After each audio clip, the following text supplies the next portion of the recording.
Only the biggest stories, only the biggest guests, and only the biggest opinions. This is AM 560, The Answer.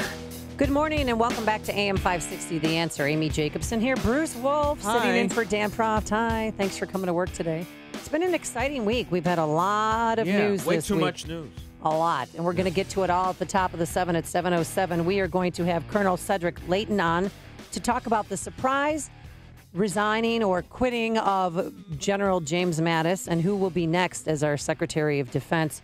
But we want to do a little year in review and how some people have stepped in it and somehow some companies haven't done right by their customers. Facebook, I don't know if you heard, they're not your friend, Bruce.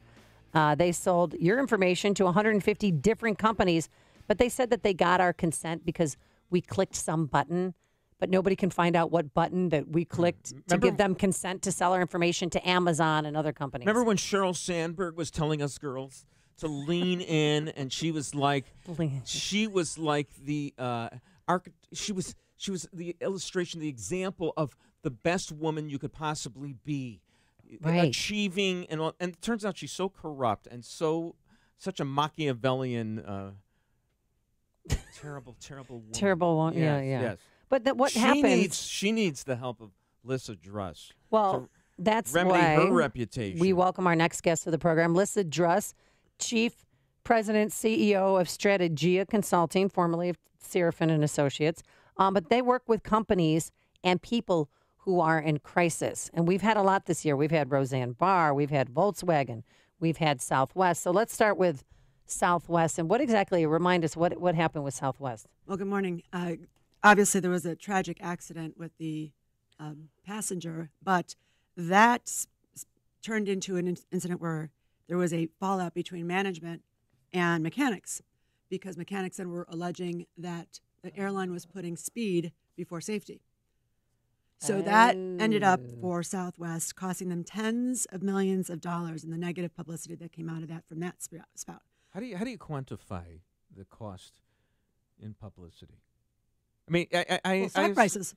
Yeah, stock prices. Stock prices. Okay. Stock prices. Because they have a great reputation of being one of the safest airlines. And you know, one of the reasons why? The mechanics only work on one plane. They only have one type of aircraft, and that is a 737. Okay.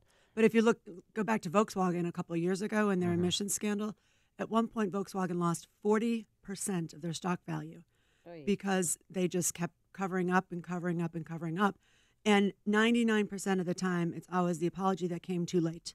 And someone then will obviously be a sacrificial lamb, or a chief executive or a CEO will resign. And then after that comes the fallout of, okay, how do we remedy this? How do we apologize? How do we make it right by our customers? How do we make it right by our public image? And all the time, unfortunately, when Tom Serafin and we get called into crises like this, it's companies that didn't prepare for a crisis, or they realize too late that they need help. And if companies would just do a couple of little steps, have a plan, know what to do, the God forbid scenario, it pays dividends so much more. It's like an insurance policy. You know, it's not a want, it's a need. You'd think that, I mean, the Tylenol scandal was about 35 years ago. I remember it well. We threw out all of our Tylenol. It was in Elk Grove Village in Mount Prospect. And frightening times. They were the model. I mean, they took responsibility immediately. They changed the way they packaged pills. Everything changed. Our world changed. I can't even open up my pills anymore. It's ridiculous. You start gnawing on it. Which is more difficult, opening up a CD or opening up? Of course, you still have CDs, Bruce? Exactly. People Yes, still have pills. No. So you think everybody would have learned that? Well, going back to Facebook, it's really a shame because it takes them so long to acknowledge that they did something wrong. Right. And one of the first things is act of contrition. Just come out and said you were wrong and move on. And time again, I think Facebook's had 4 different issues this year, starting all the way in the beginning of January during the newsfeed part, when it came out that they were purposely pushing out things on people's news feeds to juxtaposition people's thought process. Yeah, to have more democratic content hit you first and bury the conservative stuff. Right. And then you go all the way to this selling information, the Cambridge Analytica story that it took them months to come out and say, oh, well, yeah, we've known about it.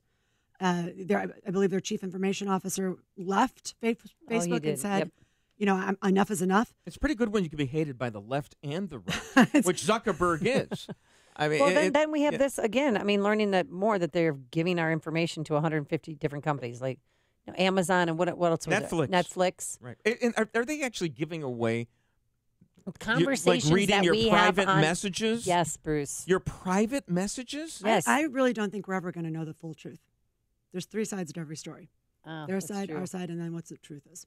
So what are you doing, like Facebook? I mean, I don't want to hear another apology from Mark Zuckerberg. I think he should just step down. I mean, it's that time. Has been a call numerous times.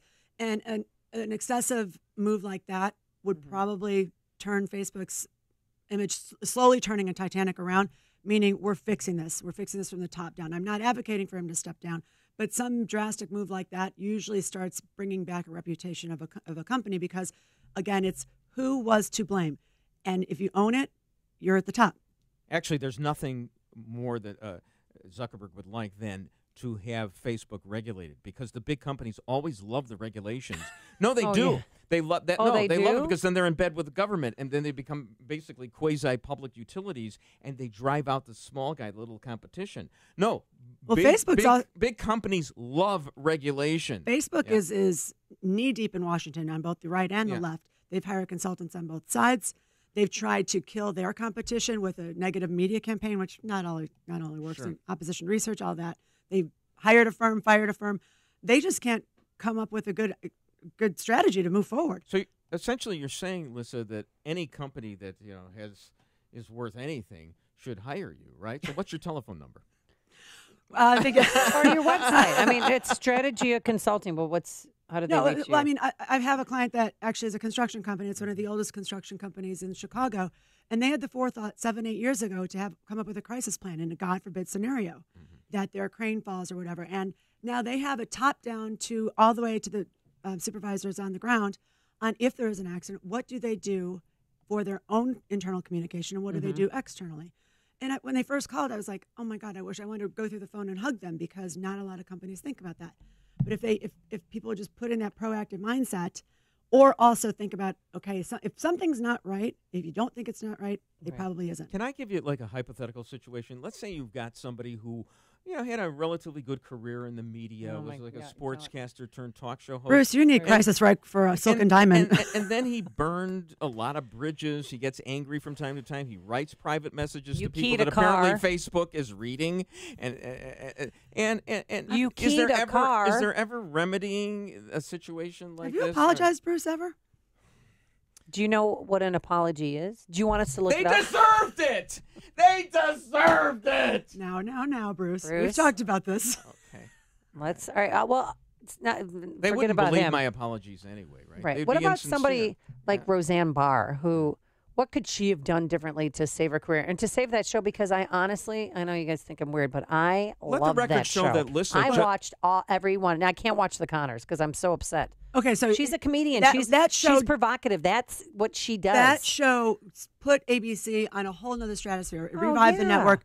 I went to a network premiere party with Channel 7. Everything was Roseanne Barr. They were banking their entire future. They did like a 20 rating. A It normal was show does like a 2. unbelievable. Roseanne, do you remember this? She blamed that she was taking Ambien. Right. And what she said was a byproduct of the drug. I can't even pronounce the company. But the company came back, and I love this. They said, while all pharmaceutical treatments have side effects, racism is not a known side effect of medication. Oh, that's brilliant. That is good. Yeah. So there's really nothing she could do to save herself from that one. Well, she kept, but stepping in over and over again. She kept repeating things and getting herself deeper and deeper and deeper. You were talking earlier about what Michelle Obama was wearing or not. Hold on, Bruce, stop. And friends telling someone, do you have something in your teeth or not? Right. Doesn't Roseanne Barr have a friend that she listens to that's telling her, stop? Now, here's the thing. I guess you don't double down. He says that's what I usually do. Roseanne tried to double down on what she had said. I mean, and if you look at the entire context of it, it wasn't necessarily, I don't even remember it right now, but she it wasn't said about necessarily Valerie Jarrett being something. But it really wasn't necessarily racist if you innocently construe it. But you're saying you don't even try to defend yourself. You just say you're sorry. When you're defending, you're losing. Bruce, you know that. You're a lawyer. I always double down. You play one on TV, I'm not sure. I quadruple down. I never apologize. You need to explain. When you're defending, you're losing. Yeah. All right. But what about like what Kevin Hart did? I thought was brilliant. He came out and just said, "I've already apologized for homophobic tweets that I made 10 years ago." You know, And he I'm came not out gonna, pretty quickly on that. Yeah, he did. And you know what? He's not hosting the Oscars. So what? I don't even know who wants that job right now. I don't even know if they have a host right now. They don't. They're going to have a robot come up. Maybe, Bruce, you can apply Bruce, for that. that's your next job. There you go. Did Did you aggravate that network? I would be afraid to do, the musical number at the beginning. It's very. Justin Timberlake, the only one who can. I thought Seth MacFarlane's "We Saw Your Boobs" was my favorite opening. Again, of all Bruce. time. Yes.